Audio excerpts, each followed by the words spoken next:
जो हमने last time ये दो फॉर्मूलाज किए थे, जिसमें आर का रिजल्टेंट का फॉर्मूला किया, टैन बीटा का हमने फॉर्मूला किया, इसको अगर हमने अप्लाई करना हो तो हमने ये सीखा कि सपोज करो आपके पास कोई एक वेक्टर है, ये आपके पास एक वेक्टर है ए वेक्टर या कोई भी एक vector f1 vector f2 vector.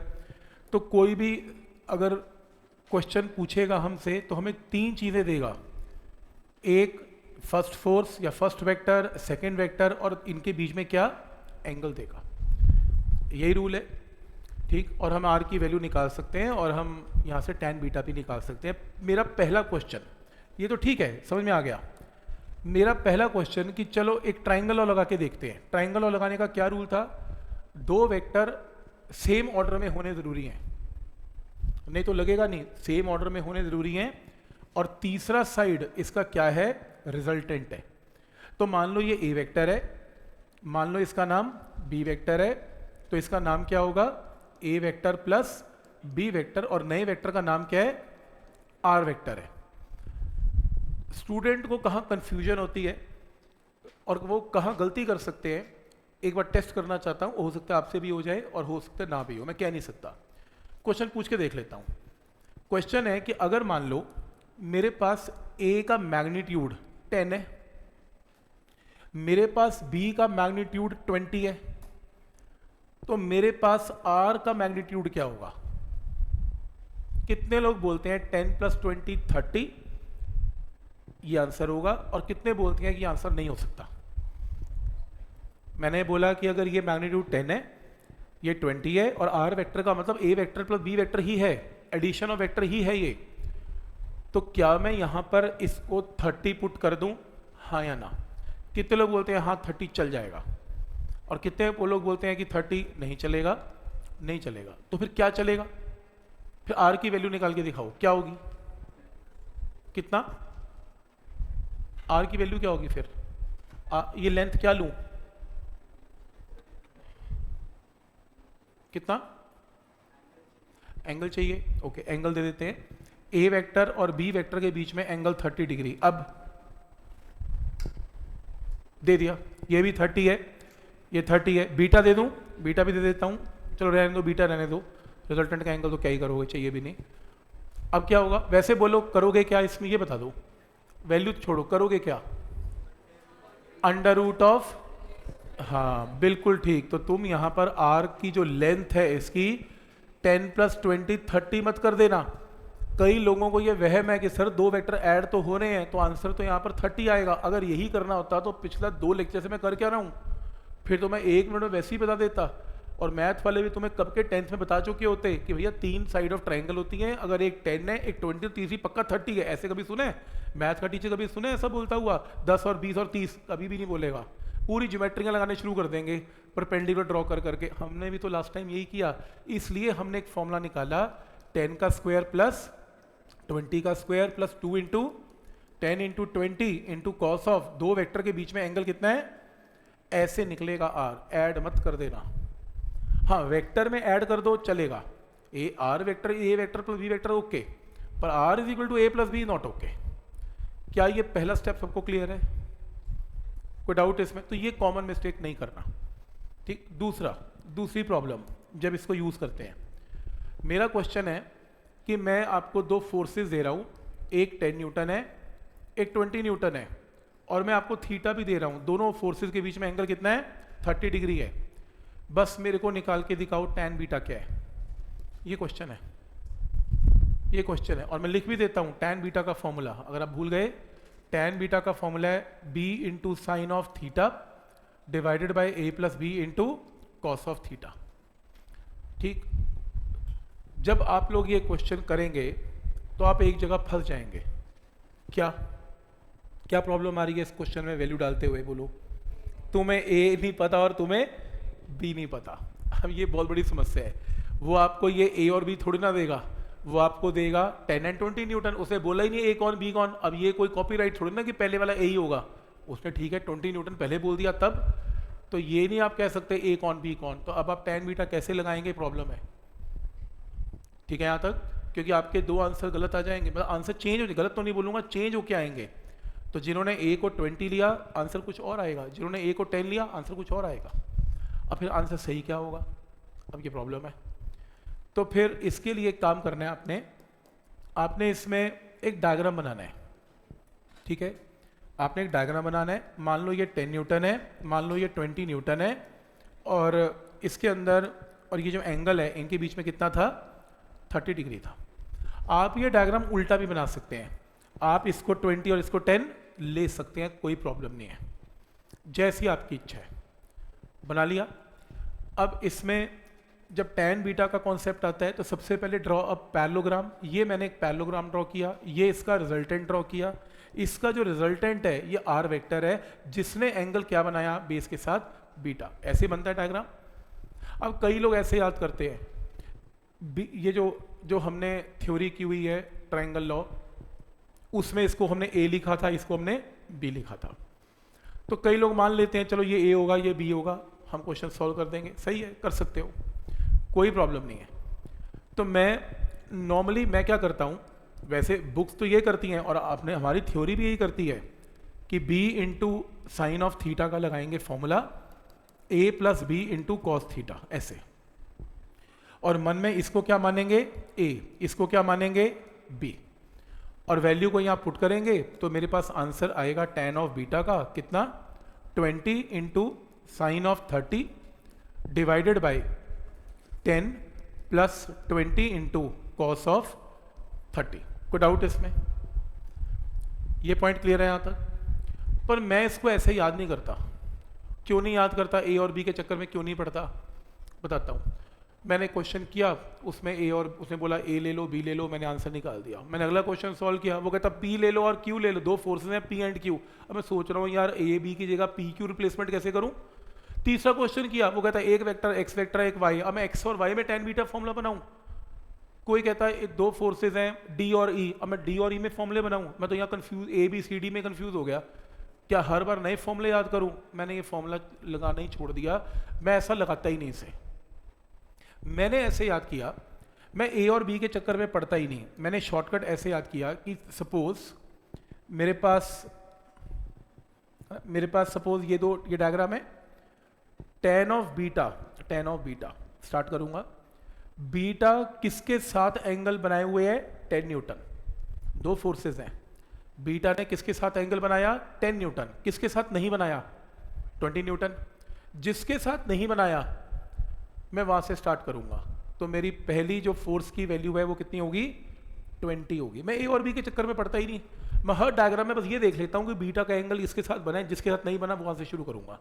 तो मेरा जो मैं ए और बी याद ही नहीं करता, तो यहाँ पर क्या शुरू करूंगा 20। हाँ ये मुझे याद है कि नीचे साइन कॉस आता है, साइन ऑफ 30, और मुझे पता है कि अगर मैंने 20 से स्टार्ट किया तो नीचे पक्का फिर क्या आएगा, 10 ही आएगा ऑब्वियसली। और यहाँ पर रिप्लेस कर दो 20, तो ये भी 20 into cos of 30। Starting point की कंफ्यूजन होती है, यहाँ 20 लें कि यहाँ पे 20 लें।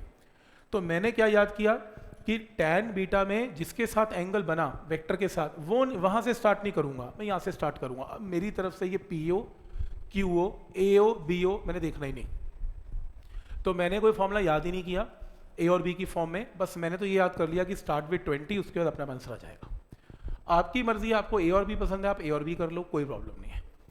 कोई स्टूडेंट कहता है कि अगर मैंने उल्टा कर दिया, मैंने बीटा में या 20-10 कर दिया, तो हाँ ठीक है कोई बात नहीं, आंसर चेंज हो जाएगा, बिल्कुल चेंज होगा। क्या वो गलत होगा, नहीं वो गलत नहीं होगा। वो गलत क्यों नहीं होगा, क्योंकि जो स्टूडेंट इसको 10 मान के काम करेगा वो एंड में लिखेगा tan बीटा का जो आंसर आया, this beta is making an angle of, जो भी ये एंगल है विद 10 न्यूटन। लेकिन जिस स्टूडेंट ने यहाँ पर 20 न्यूटन लिखा वो बोलेगा मेरा बीटा किसके साथ आया, 20 न्यूटन। आंसर चेंज आया पर आया 20 न्यूटन के साथ। तो ये याद रखना है इसमें कि एंड में जो आंसर लिखना है वो मेंशन करनी है किस फोर्स के साथ आपने एंगल निकाला, तो ये करेक्ट माना जाएगा। अकेला बीटा से कुछ नहीं होगा, बीटा किसके साथ बना ये भी मेंशन करना है। तो आपका क्वेश्चन गलत नहीं हो सकता, आप मन में 10 लो 20 लो, उससे कोई फर्क ना पड़ता। क्या ये रूल समझ में आ रहा है यहाँ तक? ये बेसिक कॉन्सेप्ट्स हैं, कैसे चलेंगे इसमें, ठीक है यहाँ तक? तो ये रूल क्लियर है, tan बीटा का फॉर्मूला कैसे अप्लाई करना है। अच्छा, इसके बाद जो नेक्स्ट है,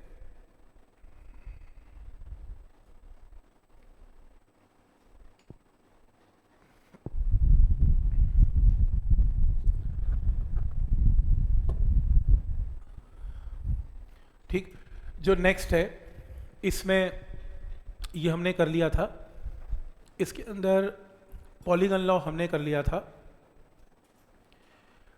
इसके बाद एक ये क्वेश्चन है, लिखने की जरूरत नहीं है ऐसे, एक मिनट देख लो। दो फोर्सेज हैं 5 और 7 न्यूटन और कितने एंगल पर काम कर रही हैं 60 degree. Find resultant force, R निकालना है। अब रिजल्टेंट फोर्स में आर भी निकलेगा और साथ में आर की डायरेक्शन भी निकलेगी। तो मैंने क्या किया, एक 5 ले लिया, एक 7 ले लिया, अभी क्वेश्चन करके दिखाया मैंने, और एंगल इनके बीच में 60 ले लिया और मैंने पैरेललोग्राम ड्रॉ किया, इसके पैरेलल ये, इसके पैरेलल ये और ये रिजल्टेंट, और रिजल्टेंट ने एंगल क्या बनाया बीटा विद 5। तो आर की value under root of 7 square 5 square 2 into 7 into 5 into cos of 60 answer. तो आर की वैल्यू तो आई जाएगी tan बीटा। tan बीटा में किसके साथ एंगल बना 5 के साथ, किसके साथ नहीं बना 7 के साथ। तो फिर शुरू करो 7 into sine of 60 divided by 5 plus 7 और 7 इंटू कॉस 60, जो भी आंसर आएगा 0.71। अब tan बीटा 0.71 तो मेरे को पता नहीं कि बीटा क्या आएगा, तो मैंने मैथ्स का रूल बताया था कि tan को अगर राइट साइड पे लेके जाना है तो क्या आएगा tan इनवर्स आएगा, आपके पास आंसर आएगा। पॉइंट समझ में आ रहा है कि कैसे ये रूल को लिखना है। अब इसके अंदर ये हमने किया था लास्ट टाइम, चेक करना प्लीज। नहीं किया था, नहीं इसमें जरा करना please. 2 vectors both equal in magnitude, करना जरा ट्राई, 1 मिनट। 2 वेक्टर्स हैं और दोनों का मैग्नीट्यूड इक्वल है, have their resultant equal in magnitude of either, have resultant equal to magnitude of either, find angle between vectors, theta निकालना है।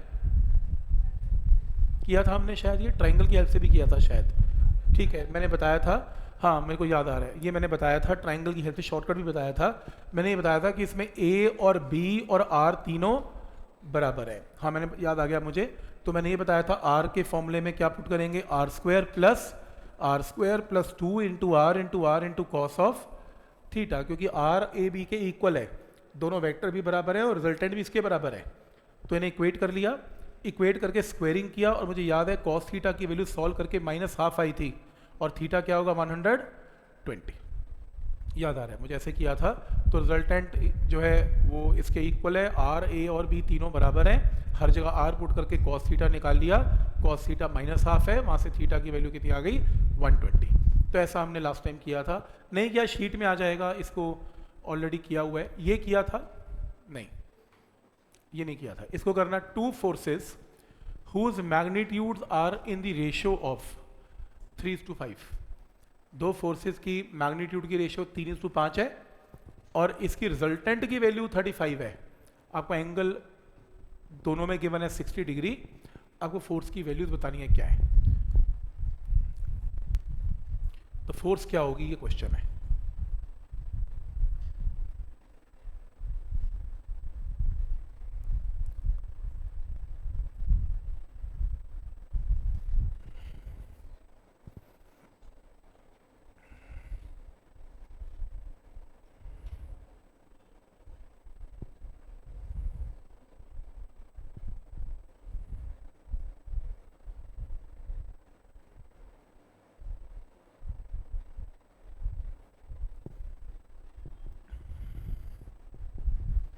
तो आपने फोर्सेस ली क्या, एक काम करें, एक फोर्स 3F ले लें और एक फोर्स 5F ले लें। 3:5 है ना, तो 3F 5F ले लेते हैं, और इनका रिजल्टेंट कितना है 35। तो resultant 35 is equal to under root of 3F का स्क्वायर प्लस 5F का square plus 2 into 3F into 5F into angle between them कितना गिवन है 60। तो एक काम करें, इसकी स्क्वेयरिंग करें और स्क्वेयरिंग करके जरा पहले f निकालें क्या होगा, करें ट्राई। इसे ओपन करें, सिंप्लीफाई करें, cos 60 की वैल्यू पुट करें, f कितना आ रहा है 5, ट्राई करें क्या है 5 न्यूटन आ रहा है, चेक करें प्लीज। इसे सिंप्लीफाई करें, स्क्वेयरिंग करके 35 का स्क्वायर आएगा, 35 का स्क्वायर ये कितना आएगा 9F स्क्वायर 25F स्क्वायर। तो यहाँ से f चेक करें कितना आ रहा है 5 न्यूटन आ रहा है, चेक करें।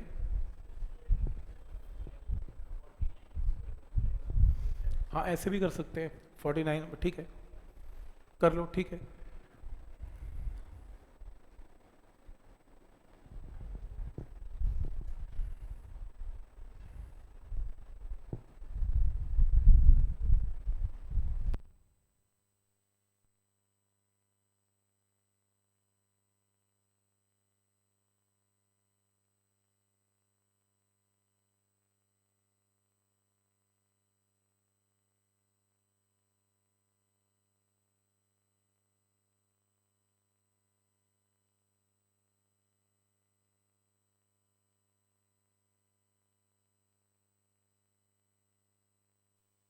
5 आ गया, हाँ ये 5 ही आएगा, ये 5 न्यूटन है। तो अगर 5 है तो पहली फोर्स क्या आएगी, 3 इंटू 5 कितनी, 15 न्यूटन, और दूसरी फोर्स क्या आएगी, 5 इंटू 5 कितनी, 25 न्यूटन। तो एक 15 न्यूटन और एक 25 न्यूटन। पॉइंट समझ में आ रहा है कि कैसे रिजल्टेंट के फॉर्मूले को अप्लाई करना है हमने।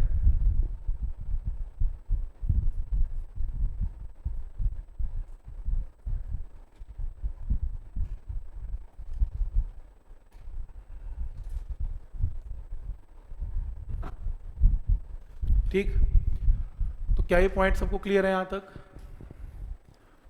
ठीक है। नेक्स्ट है, नेक्स्ट वैरायटी ऑफ क्वेश्चन है। देखो आपको ना एडिशन ऑफ वेक्टर में दो किस्म के क्वेश्चन आएंगे। पहला, आर की वैल्यू निकाल दो, tan बीटा निकाल दो। मैं कितना ही प्रैक्टिस करवाऊँ आर की वैल्यू पे, यार तुम्हें कितनी बार दो फोर्स दूं और एंगल दूं, तुम आर ही निकाले जाओगे? नहीं, ये क्वेश्चन तो नहीं हमेशा आता रहेगा। अब क्वेश्चन चेंज कर दिया उसने। क्वेश्चन क्या किया, क्वेश्चन में एक फिगर दी, एक फिगर दी, क्या लिखना है बताता हूं, इस फिगर को ध्यान से देखना। एक वेक्टर के साथ बिल्कुल भी चेंज नहीं करना, गड़बड़ हो जाएगी। वेक्टर जैसा है वैसे का वैसा बनाना है। एक वेक्टर ये दिया, एक वेक्टर ये दिया, एक वेक्टर इस तरफ दिया, एक वेक्टर इस तरफ दिया। तो कुल मिला के कितने वेक्टर हैं, 1 2 3 4 और 5, 5 वेक्टर हैं। 5 वेक्टर का पैरेललोग्राम दे दिया, जैसा है वैसे का वैसे नोट करना है। आपको प्रूव करना है, इसे देखते हुए ये प्रूव करना है और ये प्रूव करना है। तो आप प्लीज पहले फिगर बनाएं, इसके फिगर बनाएं और फिर शुरू करते हैं। पहले आप फिगर बना लें इसकी, और वेक्टर की डायरेक्शन बिल्कुल भी चेंज नहीं करनी, जैसी है वैसी की वैसी बनानी है। तो फिगर बना लें, नहीं क्वेश्चन की जरूरत नहीं है, क्वेश्चन की जरूरत नहीं है, सिर्फ फिगर बनाएं।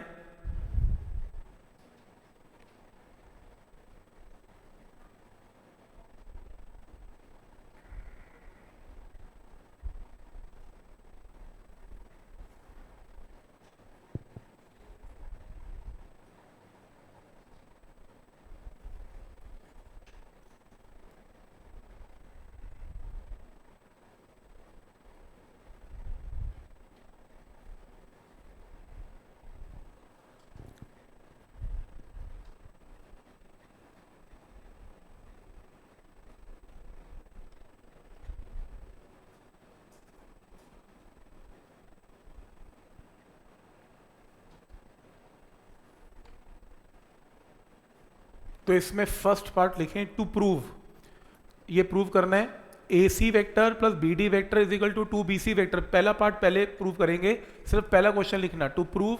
ये ऊपर वाली जो फर्स्ट पॉइंट है उसे नोट करें, ये प्रूव करना है हमें, बस ये लिखें। ये हम चाहते हैं पेपर में आएगा, इसे प्रूव करके दिखाएं। याद रखना इसमें मैग्नीट्यूड का कोई काम नहीं है। क्यों? हर के ऊपर क्या लगा हुआ है, वेक्टर। तो आप इसमें आर का फॉर्मूला यूज ही मत करें। इस टाइप की प्रॉब्लम में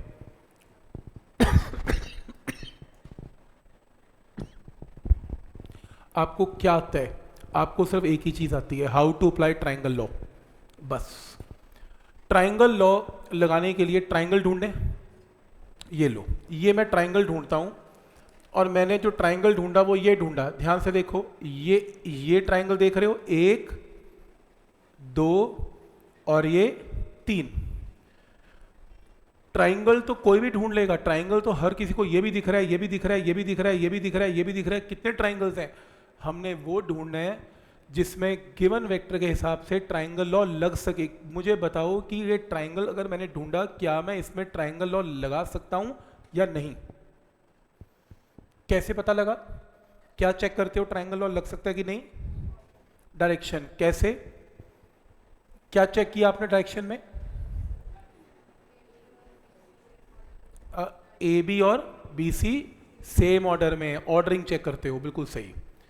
ऑर्डरिंग चेक करोगे, ऑर्डरिंग क्या चेक करोगे? ऑर्डरिंग ऐसे चेक करोगे कि AB vector and BC vector same order में है, और ये जो देख रहे हो AC वेक्टर, इसकी क्लोजिंग साइड है, और जो दो वेक्टर सेम ऑर्डर में है और तीसरी क्लोजिंग साइड है, तो आप ट्राइंगल लॉ लगा सकते हो। तो ट्राइंगल लॉ कैसे लगेगा बताओ इसमें? इसमें ट्राइंगल लॉ ऐसे लगेगा कि AB vector A B vector plus B C vector is equal to A C vector, क्योंकि ए सी वेक्टर क्या माना जाएगा, इसका रिजल्टेंट। तो ये गिवन लिख लो, गिवन क्या है, A C vector is equal to A B vector plus B C vector. ठीक, तो ट्राइंगल लॉ से ये पहली स्टेटमेंट क्लियर है। और इस टाइप के क्वेश्चन में वेक्टर हर के ऊपर लगेगा, बिना वेक्टर के मत लिखना, आपका पेपर चेक भी नहीं होगा, मैं बता रहा हूं। कौन टीचर मानेगा A B plus B C is equal to A C, वो कहेगा ये कौन सा ट्राइंगल की साइड्स को सम कर दिया। वही बात 10 प्लस 20 30 होता है, वेक्टर के साथ करोगे तो सही माना जाएगा।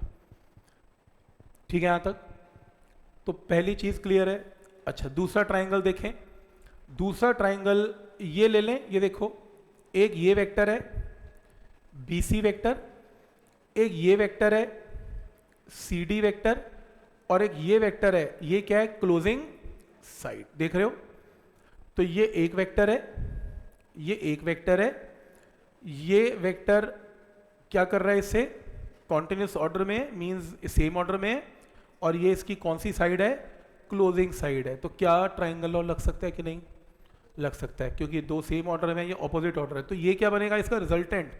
तो क्या इक्वेशन बनेगी, बी इक्वेशन बनेगी B C vector plus C D vector is equal to B D vector. ये देखो, ये इक्वेशन बनेगी। तो ये दो लाइंस लिखें please, according to triangle law ये दोनों इक्वेशन लिखें। अब एक काम करें, अपनी नॉलेज से इसको प्रूव करें। फर्स्ट इक्वेशन लिखें टू प्रूव, इसको प्रूव करना शुरू करें, क्योंकि आपको ए सी वेक्टर पता है, आपको बी डी वेक्टर भी पता है। इन दोनों वैल्यूज को यहां पर पुट करें।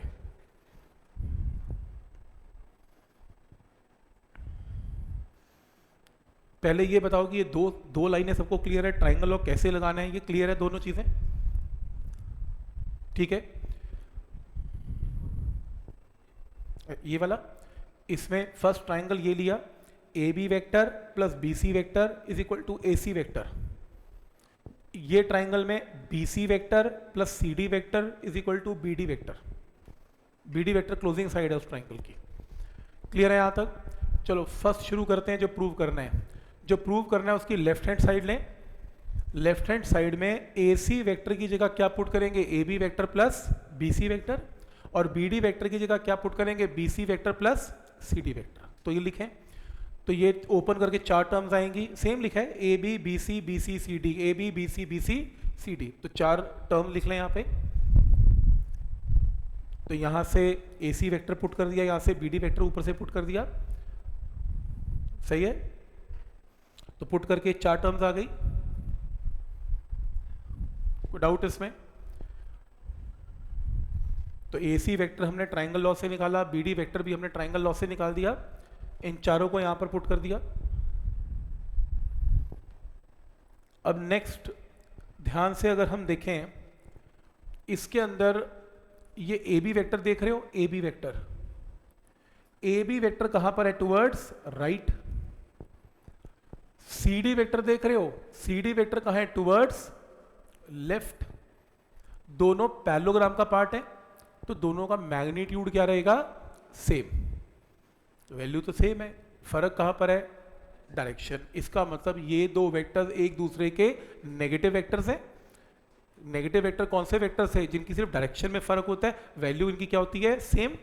तो क्या मैं लिख सकता हूं कि A B vector is minus of C D vector, सही है ना। ए बी वेक्टर और सी डी वेक्टर में क्या फर्क है, माइनस का अंतर है, माइनस। तो करवाया था नेगेटिव वेक्टर, तो A B vector is minus of C D vector.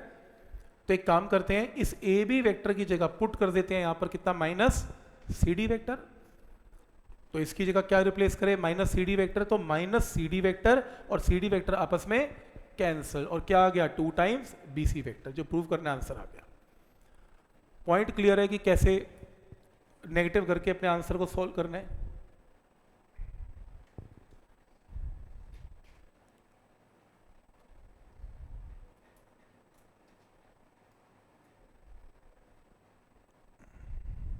ठीक है, ऐसी सेकंड पार्ट करो प्रूव। अब जैसे फर्स्ट पार्ट किया, ऐसी सेकंड पार्ट में पुट करो और प्रूव करो।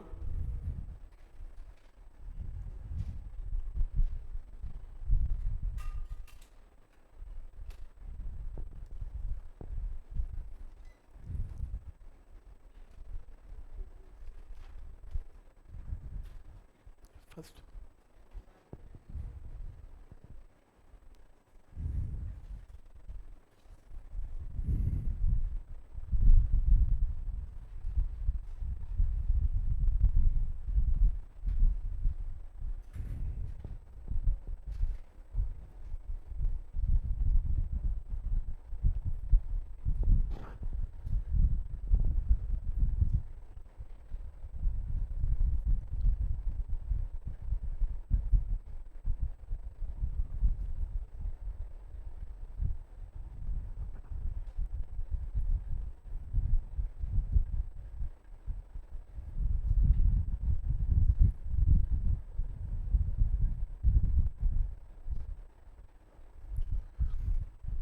ठीक करें सेकंड पार्ट क्या है, AC vector minus BD vector, AC vector minus BD vector, ये आपने लेफ्ट हैंड साइड ले लिया। फिर से एक बार AC वेक्टर को क्या पुट किया, AB vector plus BC vector, और BD वेक्टर को BC vector plus CD vector. AC vector की जगह AB प्लस BC और BD की जगह BC प्लस CD। क्या स्टेप क्लियर है? अब इसे ओपन करें, AB vector plus BC vector, open करें minus BC vector minus CD vector. तो चार टर्म्स आ गई, दो पॉजिटिव दो नेगेटिव। अलजेब्रा है, ओपन किया। अब मुझे पता है कि BC और BC तो चलो कैंसिल ही हो गया, तो क्या बचा, AB एंड CD वेक्टर। लेकिन अभी हमने क्या किया था, AB vector is minus of CD vector, तो CD वेक्टर को क्या पुट कर सकते हैं, minus of AB vector. CD vector is minus of AB vector, minus minus plus, answer आ गया 2 टाइम्स AB वेक्टर। तो पॉइंट समझ में आ रहा है? ठीक, थोड़ा हिट एंड ट्रायल भी है, टू प्रूव देख के ना, तो आपको देखना होता है कि किसको एलिमिनेट करना है। तो लेकिन आइडिया समझ में आ रहा है, मतलब ये क्वेश्चन में रिजल्टेंट वाले फॉर्मूले का कोई काम नहीं है, इसमें सिर्फ प्योरली ट्राइंगल लॉ का कॉन्सेप्ट लगता है, इक्वेशंस ट्राइंगल लॉ से, और हर के ऊपर वेक्टर लगता ही जाता है, और अगर आपने हल्की सी डायरेक्शन चेंज भी कर दी तो वहां साइन क्या लगता है, माइनस, तो वहां से आपका आंसर आएगा। कोई डाउट इसमें? ठीक है, ठीक है। हमने क्वाड्रेंट्स लास्ट टाइम कर लिए थे। क्वाड्रेंट्स के बाद इसे एक बार देखें। वैसे इसकी रिक्वायरमेंट थोड़ी कम रहती है, मैथ्स वालों को मैथ्स के टीचर सिखा देंगे इसे, मेडिकल वालों को यहीं से सीखना पड़ेगा एक लाइन। अगर आपको इस शेप का ग्राफ ग्राफिकल क्वेश्चन में दिखे, इसको पैराबोलिक ग्राफ बोलते हैं, पैराबोला शेप है। अगर आपका पैराबोला ओरिजिन से पास करता है और वो पॉजिटिव एक्स एक्सिस की तरफ जाता है, उसकी इक्वेशन है y square is equal to 4x। आप ग्राफ प्लॉट करते हैं 10th में, आपको याद होगा। आप इसका ग्राफ प्लॉट कर दें, आप x की कुछ वैल्यूज लें, y की कुछ वैल्यूज लें, ग्राफ प्लॉटिंग करें, तो आपकी ग्राफ प्लॉटिंग ऐसी होगी, स्ट्रेट लाइन नहीं होगी। तो इसकी इक्वेशन है। और ऐसी अगर ये नेगेटिव x एक्सिस पे है, इक्वेशन क्या होगी, y square is equal to minus 4x। अगर ये पॉजिटिव y की तरफ है तो फिर x square is equal to 4y, और अगर ये नेगेटिव y में है तो x square is equal to minus 4y। तो फटाफट से इसकी शेप सिर्फ कॉपी करें, वैल्यू लिखने की जरूरत नहीं है। इस शेप की ये इक्वेशन है, इस शेप की ये इक्वेशन है, इसकी इक्वेशन, इसकी एक रफ में इसे फटाफट 4 ग्राफ बना के इसे नोट कर लें। कल को ऑब्जेक्टिव करते हुए रेफर करना पड़े तो कम से कम आपके पास लिखा हुआ है कि किसकी शेप की क्या इक्वेशंस हैं।